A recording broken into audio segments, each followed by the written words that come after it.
Hello everyone, welcome back to my channel. तो मैं आज आपको 22 अगस्त के द हिंदू में आपको क्या पढ़ना है ये बताने वाली हूँ। चलिए देखते हैं। पहला है facing government action Huawei to dial down R&D operation. ठीक है, तो इसमें क्या बताया जा रहा है, डिसीज़न आया है जो decision come after IT searches and prove into national security aspect से। ठीक है, तो इसमें बताया जा रहा है फेस्ड विद इनकम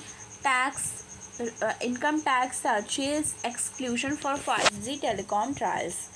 तो जो 5G टेलीकॉम ट्रायल्स है उससे रिलेटेड ये बताया जा रहा है कि जो एक्सक्लूज़न है 5 टेलीकॉम ट्रायल्स का, जो इंक्रीज़ कर देता है जो रिस्ट्रिक्शन है रिसर्च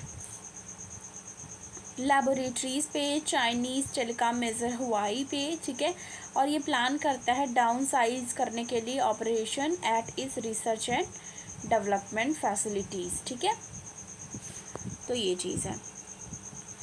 तो इससे रिलेटेड है कि फेस कर रही है क्या गवर्नमेंट, मतलब फेसिंग गवर्नमेंट एक्शन, की जो गवर्नमेंट का एक्शन है उससे क्या हो रहा है, डायल डाउन जो रिसर्च एंड डेवलपमेंट ऑपरेशंस है उसमें जो देखी गई है, कमी देखी गई है या रुकावट देखी गई है, उससे रिलेटेड यहाँ पे बात की गई है। आगे आ जाएंगे। एडिटोरियल वाले पेज पे आ चुके हैं हम। हमें इसमें यहाँ ये पढ़ना है फाइट फॉर सर्वाइवल। ठीक है, फाइट फॉर सर्वाइवल में क्या पढ़ना है, इसमें है the international community must back Somalia in its fight against terror. ठीक है, तो इसमें बताया जाए जो इंटरनेशनल कम्युनिटी है उनको must back Somalia in the fight against terror, तो उनको जाना चाहिए, अगर टेरर है तो फाइट करनी चाहिए अगेंस्ट टेरर के। ठीक है, तो इस चीज़ से रिलेटेड है एडिटोरियल में ये पढ़ना है। और दूसरा क्या इम्पोर्टेंट है, पेज नंबर 7 पे हम आ गए हैं। इस पे हमें क्या पढ़ना है, तो मैं आपको बता दे रही हूँ कि कौन कौन सा आपको पढ़ना है। उसको आप अपने न्यूज़पेपर से पढ़ लेंगे या फिर कहीं से स्क्रीनशॉट लेकर के भी पढ़ सकते हैं। अब इसमें what nest on data protection. तो जैसे मैंने ये आर्टिकल बताया कि what nest on data protection, तो इसमें आपको समझ लेना है कि डेटा प्रोटेक्शन क्या है। ठीक है, इससे रिलेटेड क्वेश्चन पूछ सकता है। Withdrawal of personal data protection bill from parliament. ठीक है, तो आप सबको पता है कि विड्रॉल जो है वो personal data protection bill parliament में एक सरप्राइज की तरह, particularly after so much effort was put into it over the last 5 year, जबकि 5 सालों में बहुत ज़्यादा एफर्ट पुट किया गया था। ठीक है, between August 2017 and July 2018 10 member committee जो कि चेयर हुई है फॉर्मल सुप्रीम कोर्ट जज, ठीक है, जिन्होंने ड्राफ्ट किया था बिल। ठीक है, तो ये डेटा प्रोटेक्शन बिल के परस्पेक्टिव से इम्पॉर्टेंट हो जाता है। आगे देखते हैं पेज नंबर 8 पे, टेक्स्ट एंड कॉन्टेक्स्ट वाले पेज नंबर 8 पे हम आ चुके हैं। इसमें हमें पहले पढ़ना है Delhi police use of facial recognition technology. ठीक है, तो दिल्ली पुलिस क्या करने वाली है, यूज़ करे, दिल्ली पुलिस का है जो यूज़ करना फेशियल रिकग्निशन टेक्नोलॉजी, उससे रिलेटेड ये न्यूज़ है। इसमें है right to information responses receive by internet freedom foundation, New Delhi based digital right organisation जो है डिजिटल राइट ऑर्गेनाइजेशन ने रिवील किया that Delhi police treat matches of above 80% similarities granted by facial recognition technology से। ठीक है, अब इसमें क्या देखते हैं, बात की जा रही है इसमें RTI यानी कि राइट टू इन्फॉर्मेशन की बात करी जा रही है, और बताया जा रहा है जो फेशियल रिकग्निशन है एक एल्गोरिदम बेस्ड टेक्नोलॉजी है। ठीक है, जो कि क्रिएट करेगा डिजिटल मैप फेस का और आइडेंटिफाई करेगा और मैप करेगा इंडिविजुअल फेशियल फीचर को। ठीक है, तो इंडिविजुअल के फेशियल फीचर को ये करेगा। ओके, तो ये चीज़ है। तो आगे देखते हैं और क्या है इसमें है the Delhi police first obtain FRT for the purpose of tracing. Firstly किस लिए यूज़ कर रही है, ट्रेस करने के लिए और आइडेंटिफाई करने के लिए मिसिंग चिल्ड्रन को, as per direction of Delhi high court in जो Sadan Haldar versus NCT of India case है उसमें। तो दिल्ली पुलिस इस चीज़ को इसलिए यूज़ कर रही है कि जिससे ट्रेस कर सके और आइडेंटिफाई कर सके जो मिसिंग चिल्ड्रन है। ठीक है, और ये डायरेक्शन दिया गया दिल्ली हाई कोर्ट के बेसिस पे, जो कि साधन Haldar versus NCT of Delhi. ठीक है, Extensive research into FATI has revealed that its accuracy rate fall starkly based on the race and gender. ठीक है, रिजल्ट किस चीज़ के लिए है? This can result in false positive where person is misidentifying as some else or false negative where the person is not verified as themselves. Technology can also be used as a tool to, इसको use किया जाएगा as a tool जिसे facilitate किया जा सके state sponsored Mars surveillance को भी. तो इसके पर्सपेक्टिव से बहुत ज़्यादा इंपॉर्टेंट हो जाता है. ठीक है, फेशियल रिकॉग्निशन टेक्नोलॉजी. तो ऐसे भी क्वेश्चन हो सकता है कि किसने पहली बार यूज़ किया, दिल्ली पुलिस ने यूज़ किया, और किस लिए यूज़ किया, क्या क्या चीज़ें रहीं, क्या ग्राउंड्स रहीं, ये भी हम दे सकते हैं. ठीक है, इसके बाद है the controversy around Nepal new citizenship law. तो जो कंट्रोवर्सी चल रही है नेपाल के न्यू सिटीजनशिप लॉ पे, उसको देख लेते हैं. इसमें है अगस्त 16 को नेपाल के जो प्रेसिडेंट है विद्या देवी भंडारी, ठीक है, उन्होंने सेंड बैक कर दिया, मतलब वापस किया सिटीजनशिप अमेंडमेंट एक्ट 2006, जिसमें प्रतिनिधि सभा हाउस ऑफ रिप्रेजेंटेटिव जो हैं lower house of Nepal parliament, उन्होंने अर्ज किया मेंबर से रिकंसीडर करे एक्ट को. ठीक है, कि रिकंसीडर किया जाए एक्ट, इसके लिए अर्ज किया. Ahead of the election season this clash between president and प्रतिनिधि सभा has ignited a heated debate over the question of citizenship in Nepal. ठीक है, तो इस पे क्या बात चल रही है देख लेते हैं एज समरी जो दिया रहता है. तो इसमें बताया जाता है कि 16 अगस्त को नेपाल के जो प्रेसिडेंट है, ठीक है, उन्होंने वापस किया सिटीजनशिप अमेंडमेंट एक्ट 2006. ठीक है, और बोला कि lower house of Nepal parliament को कि मेंबर ऑफ जो लोअर हाउस है उनको कि रिकंसीडर करे इस एक्ट को, ऐसा बोला. मेन क्रिटिसिज्म क्या रहा? मेन क्रिटिसिज्म अगेंस्ट इस एक्ट के ये रहा कि that it goes against gender justice, और ये जेंडर जस्टिस के अगेंस्ट गया. This said that person who is born to a Nepalese mother and unidentified father can be granted citizenship by descent. तो ये बोला है कि अगर नेपालीज मदर है और अनआइडेंटिफाइड फादर है, फिर भी जो उसको ग्रांट मिलेगी सिटीजनशिप, किसके थ्रू? Bye decent. ये याद होगा आपको, हमारे भी जो सिटीजनशिप एक्ट है, तो बाय डिसेंट भी सिटीजनशिप दी जा सकती है, ये उसमें मेंशन है.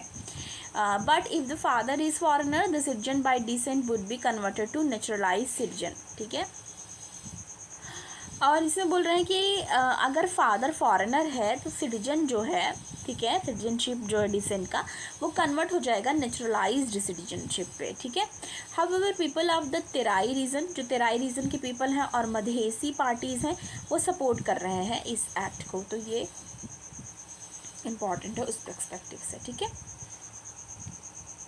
आगे देखते हैं. पेज नंबर 9 पे हम आ गए हैं. इस पे हमने पढ़ना है the Open Sea tale on future of NFTs. ठीक है, इसमें है the writing is on the wall for crypto market. Popular crypto currencies have knows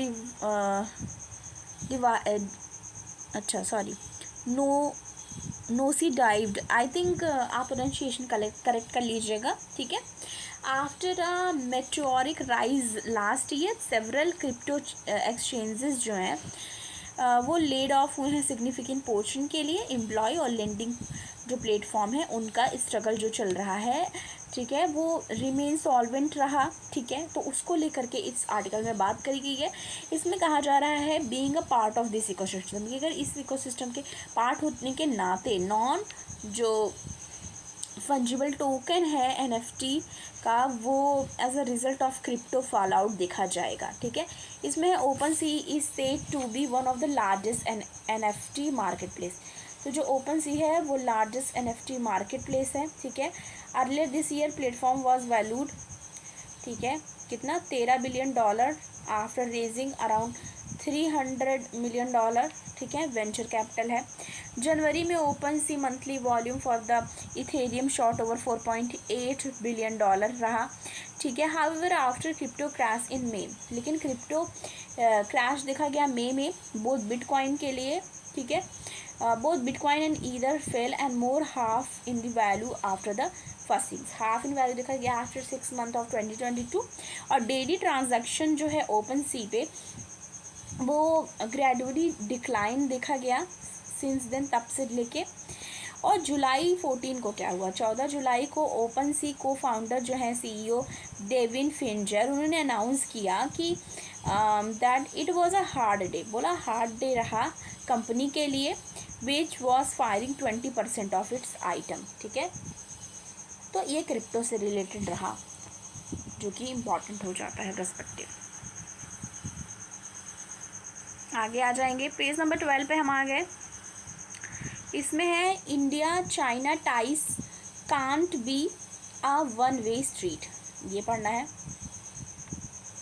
ठीक है, इसमें है external affair minister S Jaishankar has said that China has disregarded the border pact with India. ठीक है, China has disregarded the pact with India, casting a shadow on bilateral ties. Mister Jaishankar who arrived here on the first leg of 6-day visit to South America, ठीक है, aim to boosting overall bilateral ties, जो M है इसका कि boost करना overall जो bilateral ties है वो।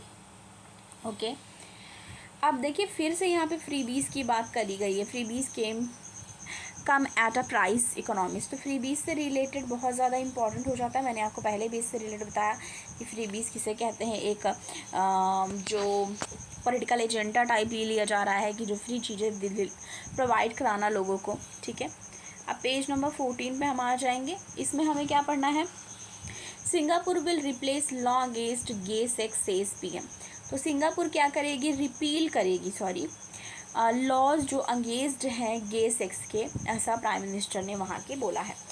It fall short a full of marriage equity due to societal norms. अब इसमें क्या है, सिंगापुर के जो प्राइम मिनिस्टर है ली हैसिन लूंग, उन्होंने अनाउंस किया है संडे को कि country will repeal colonial era law decriminalising gay sex. ठीक है, वो रिपील कर देंगे कॉलोनियल एरा का जो लॉ है जो क्रिमिनलाइजिंग करता है गे सेक्स को, through maintain that the government will continue to uphold marriage as between men and women. ठीक है, तो उसमें वो क्या कह रहे हैं, इस पे कह रहे हैं inherited from the British colonial era section 377A of Singapore penal code penalise sex between men with up to 2 years in jail. तो वो क्या करती थी, आर्टिकल 377A जो सिंगापुर पीनल कोड का है वो पेनलाइज करती थी सेक्स बिटवीन मेन को। ठीक है, और उनको 2 साल के लिए जेल भी होती थी।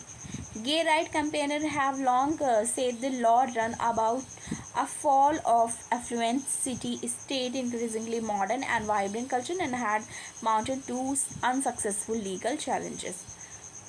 तो ये हो जाता है कि सिंगापुर ने क्या किया, वो रिपील करेगी जो भी लॉ है अगेंस्ट गे सेक्स के। It fall short of full marriage equity due to societal norms. तो ये भी बहुत ज़्यादा इंपॉर्टेंट हो जाता है। तो आज के द हिंदू के एनालिसिस में इतना ही। अगर आपको पसंद आए तो वीडियो को लाइक कीजिए, ज़्यादा से ज़्यादा शेयर कीजिए और चैनल पर नए हैं सब्सक्राइब करना ना भूलें। Thank you.